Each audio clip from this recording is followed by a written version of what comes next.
Hello，呢個許願講塔羅牌啦，每個月都有一個主題啦，趁一個6月啦，咁明媚嘅天氣啦，咁靚嘅夏天啦，許願講塔羅咁都遲早都要講野花噶啦，再加埋野花嘅主人翁林憶蓮小姐咧。佢今個年度咧，有一個咁成功嘅 Resonance 演唱會喺度巡迴緊咧，我哋為咗慶祝佢呢個演唱會一路咁成功落去，不如用野花嚟做主題啦。咁咧睇下你嘅月嘅野花係咩咯？好似剩翻最後一個係處女座。處女座，講得好多處女座，因為不停咁提下 Danny 仔陳百強，因為不停咁睇到一啲花咧係佢會中意嘅花，同埋佢會中意嘅顏色。咁你攞到嘅花咧，處女座，因為 Danny 仔係處女座啦，係 Plum Blossom 就唔係紫色嘅。Fortitude 因為冬天啊，係嘛 ？Perseverance， 哇，你好有韌力啊，好有韌力嘅處女座，你好犀利啊！你有 Barrage， 佢係 Bravery 同埋 Encouragement， 哇！咁你又仲要去幫助別人咧，去俾到一啲勇敢佢哋，俾一啲支持佢哋，俾一啲 support 佢哋，你幾好啊！處女座，你咁樣做好人法咧，一定有好結果嘅。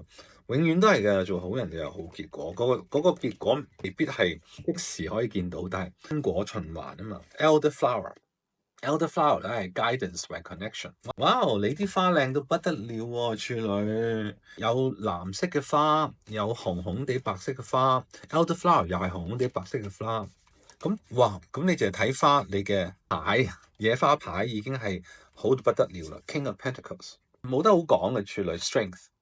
睇你啲 oracles， 你啲花嘅野花 oracles 已經知道你呢個6月一定係靚，一定係好嘅，因為你坐住一個皇帝嘅位度，因為你有咁靚嘅花，哪怕冬天，你雖然而家係夏天啦，但係你攞到冬天嘅花，嗰種梅花，即係你幾大雪都好啦，你梅花係好屹立不倒，好勁喎！2隻皇帝牌幾勁啊！有杯嘅皇帝牌，亦有金幣嘅皇帝牌，然後有3個火棒，你睇好似 Harry Potter 咁樣，哇！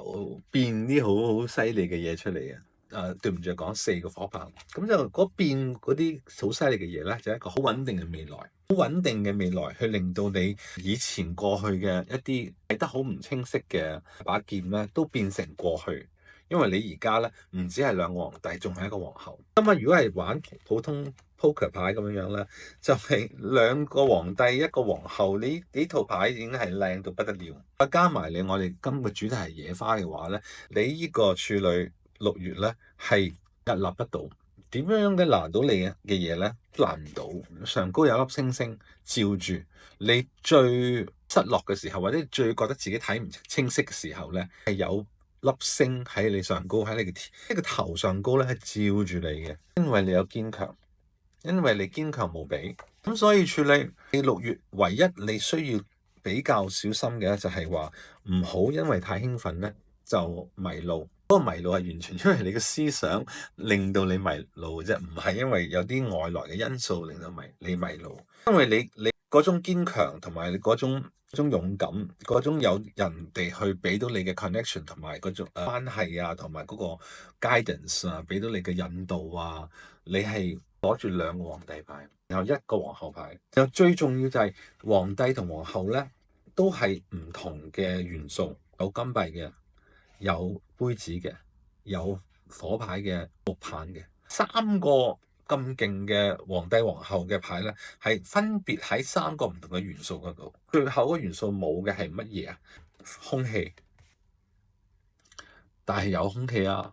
你個空氣就係你嘅思想，你個思想一入嚟咧，就有少少混亂。好在你有咁多皇帝皇后喺度咧，鎮住佢。咁所以佢呢個混亂嘅思想咧，都唔會搞亂事件。你有堅強，堅強又係太陽照住你，太陽星星都照住處女座咧，你基本上呢個少少嘅混亂咧，思想嘅混亂咧，係好容易避過。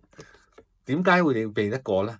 因為你有 guidance， 你有好清晰嘅勇敢，同埋好係咯 bravery encouragement， 同埋我最中意嗰個真係呢個梅花係好代表我哋中國人嗰種堅強，屹立不倒。無論係有幾大風大雪都好啦，我哋都係可以好堅強地，好似其他花咁講，好堅強地咁樣去面對。令到我哋一路咁靚落去，一路都係咁堅強，好似我哋整個中國一樣咁堅強。